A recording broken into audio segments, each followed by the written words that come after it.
ইয়াত ৰাইজৰ উপস্থিতি আৰু আমি আচলতে সভা সমিতিবিলাকত যিহেতু অংশগ্ৰহণ কৰিয়ে থাকোঁ, গতিকে ৰাইজৰ চেহেৰা চালে বুজা যায় যে ৰাইজে কি বিচাৰিছে। আৰু মই ৰাইজৰ চেহেৰা চাই একেবাৰে আশ্বস্ত হৈছোঁ যে ৰূপজ্যোতি কুৰ্মী ডাঙৰীয়া যোৱাবাৰতকৈ ভাল ভোটত জিকিব। আজি মৰিনী কেইখন নিৰ্বাচনী সভাত আপুনি অংশগ্ৰহণ কৰিব? গতিকে আৰু এখন সভালৈ আমি যাম, দুখন সভা আজি কৰিম। ইয়াৰ পিছত মই নাজিৰালৈ যাম। চৰকাৰী যিবোৰ আঁচনি বাগিচা অঞ্চলত বহু লোকে পোৱা নাই বুলি অভিযোগ উঠাইছিলে, সেই সন্দৰ্ভত আপুনি কি ক'ব? যিহেতু এপিকলি গুটিপাতৰ ক্ষেত্ৰত বহুত অনিয়ম হৈছিলে বুলি কৈছিলে। চব অনিয়মৰ যদি কিবা তথ্য আপোনালোকৰ হাতত আছে তেন্তে দিলে নিশ্চয় আমি তাৰ ওপৰত ব্যৱস্থা ল'ম। কাৰণ সেই গোটেই কামখিনি কৰাৰ দায়িত্ব আমি মেনেজমেণ্টক দিছিলোঁ। ফৰ্ম ফিল আপৰ পৰা আৰম্ভ কৰি গোটেইখিনি মেনেজমেণ্টে চোৱা চিতা কৰিছিল। কাৰণ তথ্য তেওঁলোকৰ হাততে আছে যে বাগানত কোন কাম কৰে, সেইকাৰণে গোটেই তথ্যখিনি তেওঁলোকে আমাক যোগান ধৰিছিল।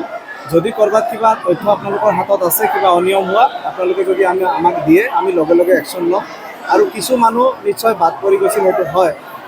বাদ পৰি যোৱাৰ বিভিন্ন কাৰণ হ'ব পাৰে। কিছুমান মানুহ সময়মতে আবেদন নকৰিলে, কিছুমান মানুহৰ কাগজ পত্ৰ শুদ্ধ নাছিল, বিভিন্ন কাৰণত বাদ পৰি যাব পাৰে। সেইকাৰণে পুনৰ এই আঁচনিটো আমি আবেদন খোলা ৰাখিছিলোঁ। আৰু এতিয়াও ইলেকশ্যনৰ পিছত তেওঁলোকে আবেদন কৰিব পাৰিব। যিসকলে বঞ্চিত হৈ আছে তেওঁলোকে সকলোৱে এই আঁচনিৰ সুবিধা লাভ কৰিব। আপোনাৰ নিজৰ সমষ্টিত কেনেকুৱা হৈছে? নিজৰ সমষ্টিত ভাল পৰিৱেশ, খুবেই ভাল। কাৰণ মোৰ ডুমডুমা ৰাইজৰ প্ৰতি যথেষ্ট বিশ্বাস আৰু আস্থা আছে। তেওঁলোকে যোৱাবাৰো মোক জিকাই পঠাইছিল আৰু এইবাৰো ভাল ভোটতে জিকাই পঠাব বুলি মোৰ আস্থা আৰু বিশ্বাস আছে। তেখেতসকলে যথেষ্ট ভাল পায় মোক আৰু ময়ো তেখেতসকলক যথেষ্ট ভাল পাওঁ, শ্ৰদ্ধা কৰোঁ। মোৰ বিশ্বাস আছে ভাল ভোটতে জিকি যাব।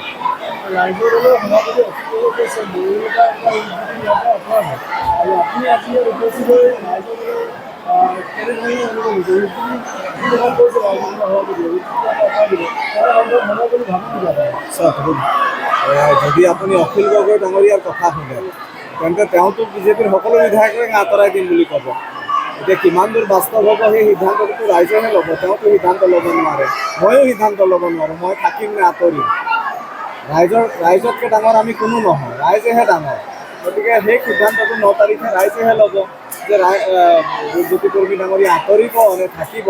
সেই সিদ্ধান্তটো আমি ৰাইজৰ ওপৰত এৰি দিম। আমি নেতাসকল নোলোৱাই ভাল। যিকোনো খবৰৰ বাবে যোগাযোগ কৰক আমাৰ এই নম্বৰত 9181 307 221।